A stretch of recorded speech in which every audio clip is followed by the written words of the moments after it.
everybody. Mike Lawson here with CU Broadcast. Welcome to CUES Symposium 2020 on the big island of Hawaii. And I apologize, Jeffrey, for standing in front of you while I do the intro. But we are here with Nutmeg State Financial's John Holt. How are you, John? Good. How are you doing? I'm doing great. And then we have Jeffrey Levesque over here from Deland Solutions. And then we have a couple of board members here.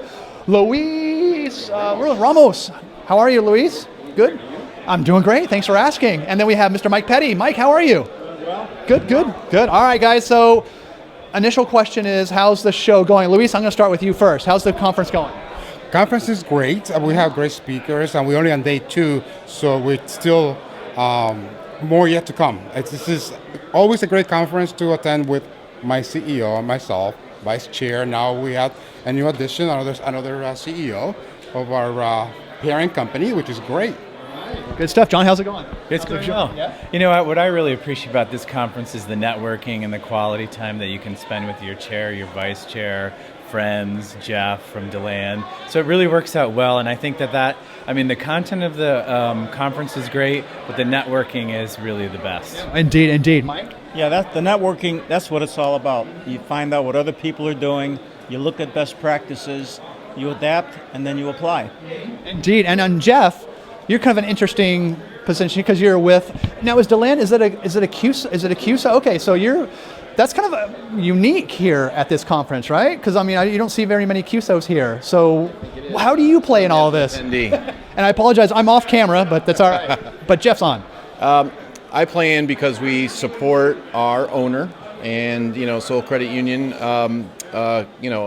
arm's length relationship as a client, but we focus on strategy and technology and modern delivery channels. And so I think what's unique for a CUSO CEO to come to an event like this is I get to spend time with the chair, the CEO, and other clients of ours, CEOs as well, as an attendee as opposed to a vendor. Right. So it's interesting that Yeah, this is pretty rare here, so that's why I'm glad you're here. So what are some keys to successful relationship? Because you guys, you guys do some really progressive stuff, and it's really exciting. I'm always getting press releases from you guys like, wow, they're doing that? Really cool. So you guys are really pushing that proverbial envelope. So what are some keys to success in working with CEO, board members, and even CUSO? John, I'll let you go first. Yeah, so I think that we have a good solid strategy, and the strategy that we adopted has been supported completely by the board, and it's a strategy that will take us forward to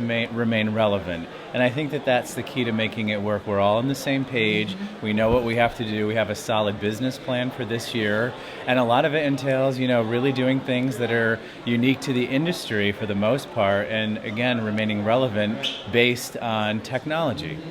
Indeed, I want to get the board perspective here because I always because it's not often that we get to talk to folks that are on the board. So this is another reason why I love this conference, because I get to talk to directors as well. So it's really cool and see what their point of view is. So Luis, what's your point of view from working with this?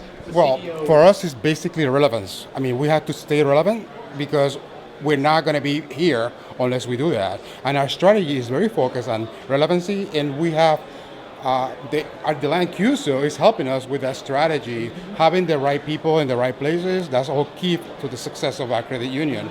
We are doing extremely well because we know what our focus is, and we have our strategy to support it. And the board supports it. Management and board works hand in hand, and that's the key to our success. Got it. Mike, I want to get your perspective as well. Well, as a board, it's very traditional in the credit union business that the boards are very traditional in what they look at. We maintain that respect, but we have a forward-looking board, and we're willing to take qualified risks, not unresponsible risks, to look forward. Thus, with the CUSO that we've brought aboard, I think we're way ahead of what other people are thinking about. So it's about tomorrow, not today, but we also respect what got us here. Well, and in today's fast-paced business environment, you have to be forward-thinking, right? Or else you're not going to be relevant, and that's the whole key right here, right, Jeff? Correct. Yeah. So I think the key to relevance, as these great folks have mentioned, is having a focused strategy. And what I can say about Nutmeg is I think the reason why they're seeing so many successes is because they've been focused on a narrow, long-term goal for 5 years and haven't varied. They're not following the shiny object. They want to remain relevant, and they believe that they are the best financial institution to serve their membership. So only being there for their community was the only option. Merging up or consolidating was not an option, for this institution, and they have been thoroughly focused on a strategy of use of data, centralized and control of data, modern delivery channels, and being competitive and convenient in their communities. And that's what makes a solid credit union. Indeed, indeed. And speaking of shiny objects, because we're all guilty of chasing that shiny red ball. It's like, oh, that looks really cool. That would work really well at our credit union. So when, John, if you see something out there, like, hey, this looks like a pretty cool thing, and you present it to them, what's that process like when you see a new piece of technology or something along those lines? What's that process like? How do you guys work together to say yay or nay on that? Well, we look at it internally. We have a strategy committee that we run everything through first, and Deland's part of that as well. And we don't want to necessarily just chase anything. So we kind of, as Jeff said, we kind of remain focused. On the partnerships and the key pillars, if you will, that are part of our strategy. So we're not necessarily chasing every little thing that comes across us, and we're not necessarily going after working with all of the vendors out there, because we're trying to keep it simple.